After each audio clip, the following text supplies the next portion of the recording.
Wednesday 25th of August and welcome to episode 3 of Out in the Field Rough and Uncut with me, Dan Forder. It's a very grey morning. It doesn't look like it's going to clear up anytime soon, and I've already had to bring in the moth trap because there were quite a few wasps trying to get in there, but we'll have a look through the moth trap later and see if we've got any good finds. So this red underwing got attracted to the moth trap last night. It wasn't actually in the trap, but it was on the balcony. And it's come inside because the doors were slightly open. What a stunner that is. And that's a big moth. Look at the size of it compared to my finger. The wings are also beautiful viewed from below. Look at that lovely pattern. See how the pattern on the forewing aligns with the pattern on the underwing when the wings are in that position? And there we go, when the wings are closed, it covers up that beauty below. You can see that the wings would be great camouflage against poplar and aspen bark.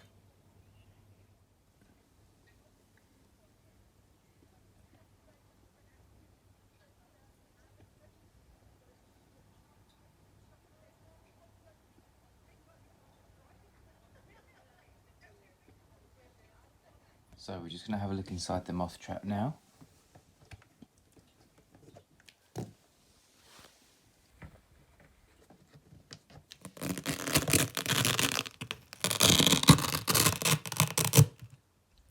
Straight away we've got a canary shouldered thorn there, and another one, and another one, and another one on my wall just here, and another one on my ceiling.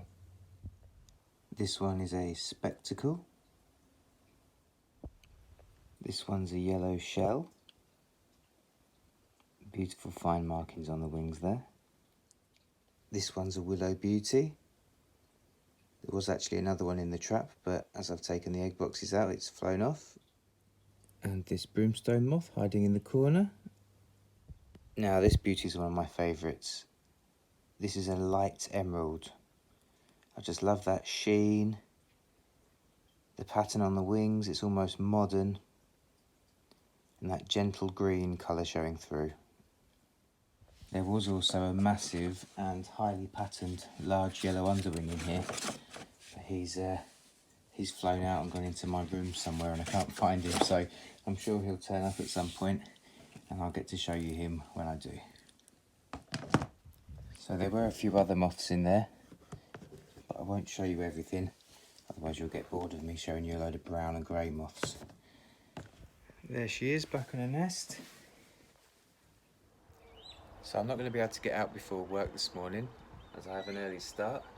As you can see, it's pretty overcast today, but that might give us some good conditions for finding some migrant birds at lunchtime that would normally be going over quite high on a bright sunny day like yesterday, but they might have downed today, so we'll check that out later. Okay, so I've come out on my lunch break. Just going to check the large lake because the weather's a bit grey. It might mean that we've got some gulls or wildfowl that have come down overnight. Let's see what we can find.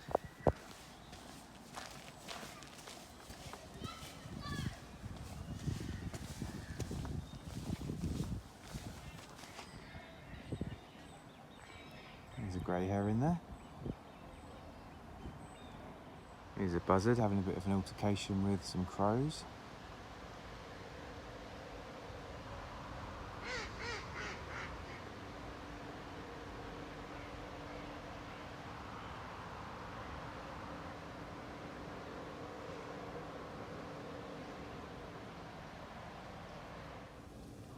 There's the buzzard just now, looking a bit scruffy.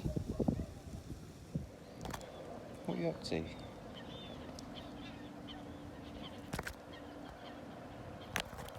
I haven't got any food. I haven't got any food. I don't have any food. Cheeky. Right, so I'm just checking the gulls here on the jetty. That one there that's second closest to us does have a metal ring on its leg, so I'm just going to see if I can read it by taking some pictures with my camera and we'll see where it's come from. Okay, so I can confirm that this bird just here was ringed in Finland, and this was a bird that's been here for a couple of weeks now. There we go, we can see the code on the ring there. The whole code is ST325646. You can just make out that it says Finland at the bottom of the ring. I can tell you that on the other side it says Helsinki.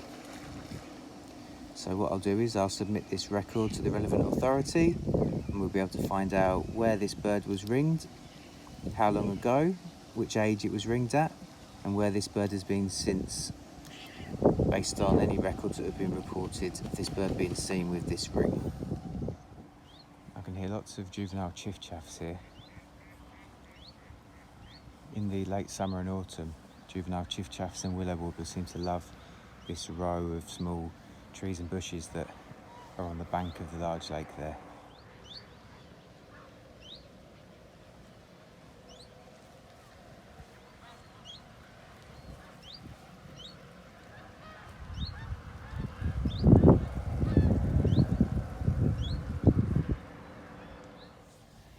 So those pale lilac flowers just there, that's water mint, and you can use that to make a nice cup of mint tea. Actually smells really good. You just pick off a leaf, rub it between your fingers and smell it. It's a really fresh scent. It's probably closest to spearmint. And if you look just here, we've got a mint moth.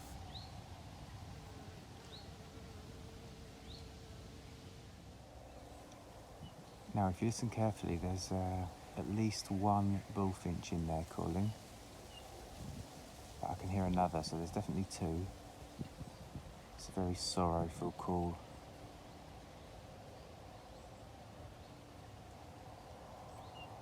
So we're back at the spot here that we visited yesterday that was in full sunlight. You can see how today, with it being overcast, there's pretty much no dragonfly or damselfly activity. I've been here for just a couple of minutes, I haven't seen a single thing. Although I bet if we checked these willows here, we could find some willow emeralds, because they will hang on that overhanging foliage and they will rest there until the weather perks up a bit.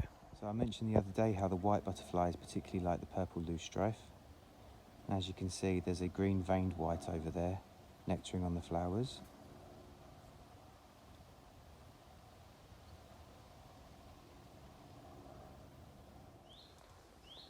There's a speckled wood. So there wasn't much going on the large lake, so I'm just coming for a stroll through the little woodland here. Right, so there wasn't much going on the large lake, so I'm just coming for a stroll through this woodland here. We'll have a look through at some of the gaps where you can see onto the large lake from this end. Look at all this lovely purple loosestrife here. That's beautiful, even on a grey day like this. The honeybees seem to particularly like it as well. I noticed there's loads on this patch, and there was over the other side too. Now we've got two types of oak ghoul here. Now ghouls are created when some parasitic wasp species lay their eggs on the oak tree. The larvae then hatch out, and as a defence, the plant creates this structure around where the eggs or the larvae are. So these circles are from the common spangle ghoul wasp. And these bumpy lumps here, they're from the acorn or knopper ghoul wasp. So these will remain on the plant until the young wasps are ready to emerge. One thing that really annoys me to see when I'm out, particularly near the water, is fishing line and fishing tackle that's got caught up and it's just been left there. It's a real hazard to birds and wildlife. It can obviously get wrapped around their necks, they can swallow it, get caught around their feet so they can't swim, caught around their wings so they can't fly. And if it gets tight enough, it actually can cut through the flesh. So here's a bit of thick fishing line here, maybe 20 pounds, usually used for carp fishing. Sometimes I find hooks, lures, all sorts. So if you do see some caught up like this, if you can, can you try and remove it and dispose of it correctly so it's not a hazard to wildlife anymore. This one's well and truly stuck, so I might have to just snip this one off and I'll throw it in the nearest bin.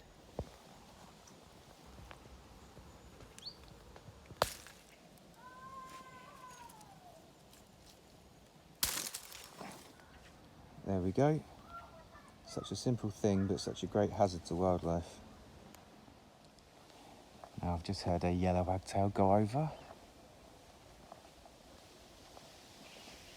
And they're going to leave the woodland and head for the field at the back.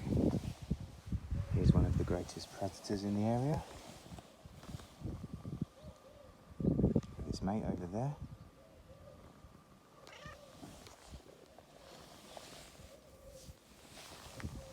So domestic cats, as lovely a pets they are, they've had a devastating effect on the native wildlife. So within spring and summer, all the cats across the UK, they kill about 100 million prey items. Those prey items being native wildlife such as frogs, toads, rodents, birds and big insects. Now, of that 100 million prey items, 27 million of those are birds. So just imagine that effect that has on the native bird life, and that is during the breeding season. So a lot of those prey items will actually be young birds that are easy to catch. So one cat on average will catch 10 times more prey items than a native predator of about the same size, which of course there are much fewer of, certainly around domestic urban areas.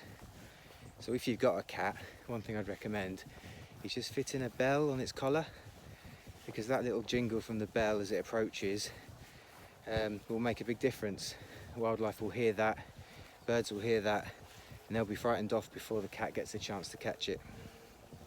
So if you can, do your best to protect our native wildlife.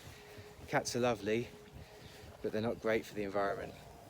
So let's do our bit, please. Here we've got 2 red kites and a buzzard.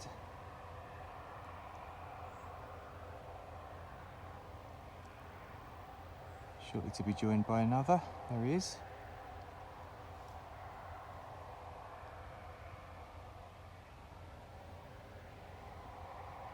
See if we can get all 4 in shot, shall we?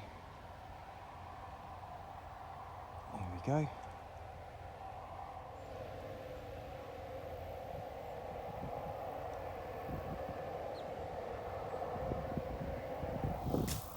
This one left me a present. What did it drop?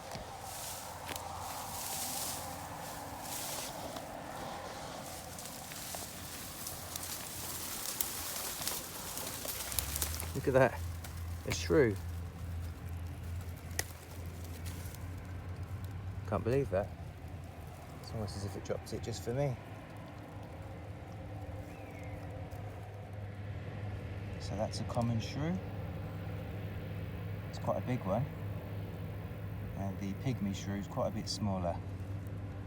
I've actually seen pygmy shrew only slightly larger than the head of this one. Well, here we go. Now that the field's been cut, you can actually see these holes here, which are part of a badger's set.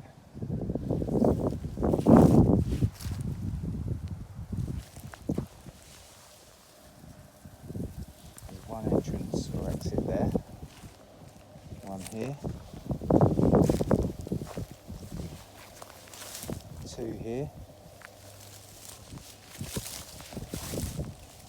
another just there. Now I've just seen here what seems to be a roe deer footprint, a roe deer track. It hasn't rained for 3 or 4 days and this ground's set hard, so it's obviously been there some while. If we follow this way, there we go. There's another. There's another. Oh, in fact, if we look at this one, we can see that it's 2 tracks, one almost on top of the other. Now, one thing that deer do in either wet mud, snow, or even in long vegetation where it's hard to walk, they try to place their rear feet in the same position as where their front foot has just touched down. so that way they're guaranteed to be more sure-footed. They know that patch is okay, and the ground becomes slightly compacted from the first footstep. See that same principle here?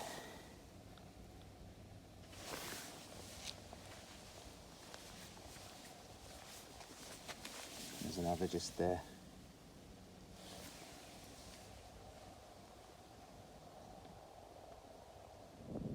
Okay, so we've got a Chinese water deer there, right in the centre. There it goes.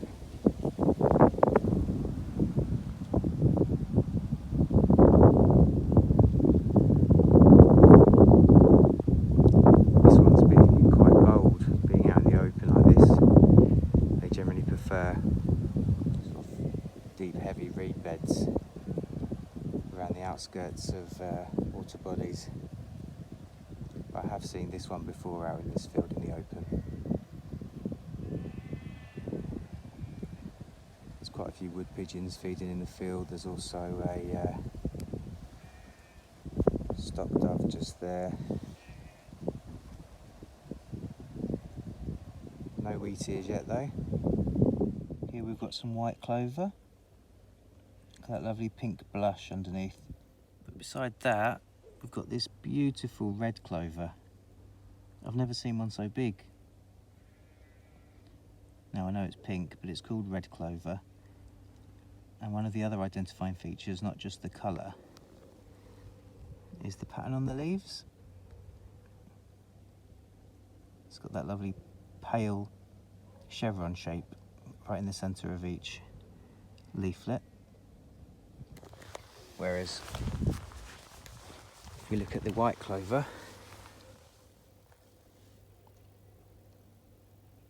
that little chevron is rather faint. It's much thinner, and the leaves themselves are much more rounded. Okay, so my lunch break's over now. Over now, isn't it? Yeah, so I need to get back and do some work, and then hopefully I'll get some time this evening to go out for an evening walk. How about you? Want to go for a walk? Doesn't sound like she's sure. Here are the loving couple together. Swap over time. I've finally finished work. It's now 10 to 8.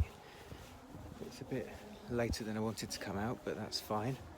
There's still some light. We still have time to see some things. So I don't think it matters too much that we're quite late tonight, because I've just noticed in the distance over there that the air balloon that usually leaves from Watermead has just gone up.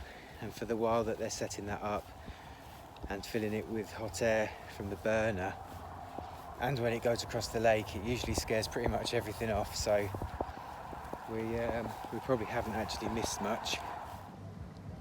There's the air balloon in the distance. We can also see that the boat club are out tonight, so that's another reason why we've probably not missed much, because most of the wildfowl and gulls don't particularly like these boats. Looks good fun though. There's the kingfisher. Finally got it on camera for you, but that's usually the best I get to see it. Grey heron there.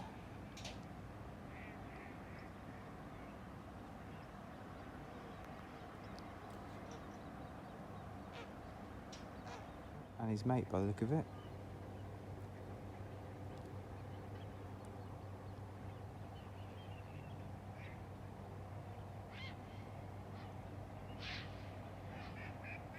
Air balloons, boat club, party over there, farm machinery in the background, and trimming and gardening this morning, as well as all the kids off of school.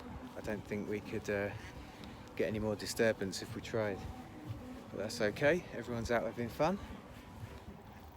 Okay, as it's quite quiet for most wildlife tonight, I'm going to plug this into my phone. It's the EMT2 by Wildlife Acoustics, otherwise known as the EMT2. So this is a bat detector. It will help you pick up and hear inaudible calls that the bats are making, and it will even ID the species for you.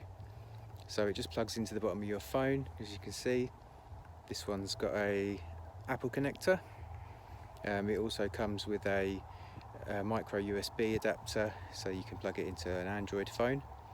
I'm going to plug this into my phone now and we'll see if we can pick anything up. I'm expecting there's probably some pipistrelles around, maybe some nocturnal bats. I haven't seen any yet, but we'll soon know with this detector. It comes in this little pouch that helps protect it, so let's try it out. Okay, so we just plug the detector into the bottom of the phone. Notification should come up. There we go. Press allow. Press start. Click on record. And straight away you can see it flashes up with any sounds that could potentially be bats. It will actually pick up insects and other high frequency sounds. But we'll just let it do its thing. It's set to heterodyne, as you can see there in the middle. There we go, we've got common pipistrelle. So I'm actually walking with the phone and the app open and the detector on right now.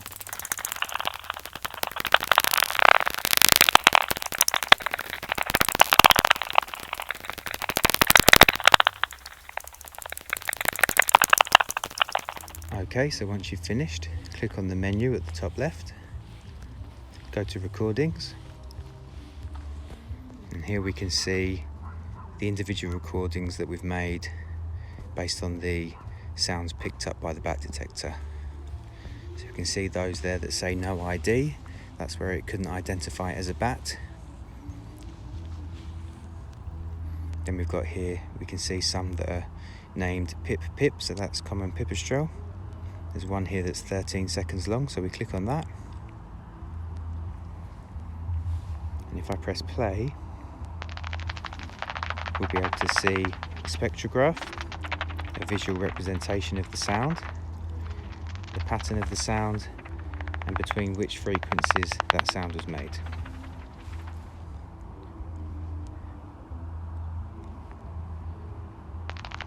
It also gives us an audible representation of the bat's call.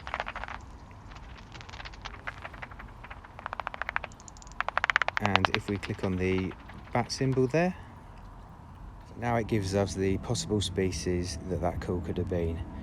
So it's got their top, common pipistrelle, and second, soprano pipistrelle. As we know, common pipistrelle is the most likely species we're going to see.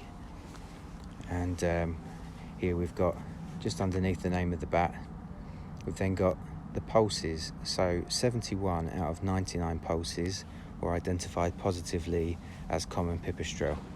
So effectively 71% chance of that being a pipistrelle bat, which as we know is most likely correct. So from using this you can pretty much confidently identify any bat, even if you can't see it, just based on the call, and even if you can't hear it.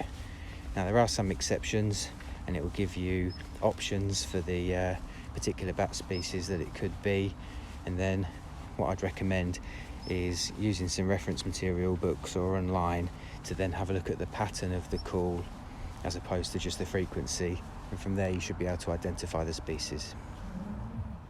Okay, so I'm back now. It's now pretty much dark. I'm not sure if I'll put the moth trap out tonight because first of all it's cloudy, but I noticed that it could rain a bit very early morning tomorrow.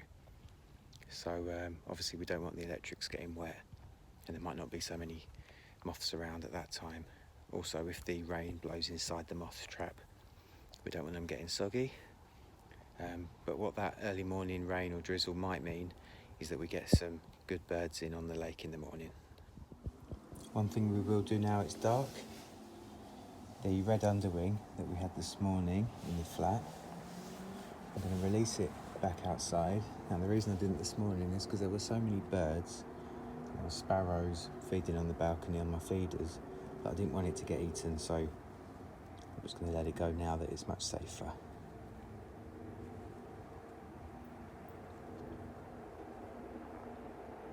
Go for it. So that's all for today. I hope you liked the video. If you've got any questions, leave them in the comment section below and I'll come back to you as quickly as I can. Please like the video if you do, and if you don't, let me know. and if you subscribe to the channel, you'll be able to see when the next video is uploaded. So that's all for today, and have a good night.